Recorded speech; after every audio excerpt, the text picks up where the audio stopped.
மேல நம்பிக்கை வைக்கிறீங்க? யோசிச்சு பாருங்க. அதுவும் நம்முடைய வழிகளை கர்த்தருக்கு ஒப்பு கொடுக்கணும். நம்ம இஷ்டப்பட்ட ஒரு வழியில நடந்து கொண்டு கர்த்தர் வாய்க்க பண்ணணும்னா நடக்காது. கர்த்தருடைய வழிகளில் நடப்பதற்கு நம்முடைய வழிகளை ஆண்டவருக்கு ஒப்பு கொடுக்கணும்.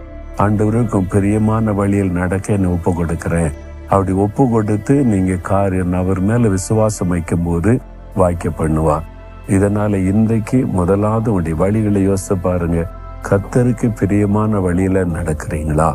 அவருக்கு சித்தமான வழியில போகிறீங்களா? அல்லது நீங்கள் நினைக்கிற மாதிரி வாழ்றீங்களான்னு யோசிச்சு பாருங்க. அப்ப ஆண்டவர்கிட்ட ஒப்பு கொடுங்க.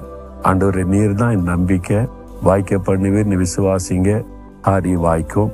சீக்கிரத்தில் அற்புதத்தை காண்பீங்க. ஆண்டவரே, என் வழிகளை உமக்கு ஒப்புவிக்கிறேன். உண்மையில நம்பிக்கையா இருக்கிறேன். நீர் சொன்னபடி என் காரியத்தை வாய்க்க பண்ணுகிறீர். இன்றைக்கே ஒரு அற்புதத்தை எதிர்பார்க்கிறேன். இயேசுவின் நாமத்தில் ஆமென்.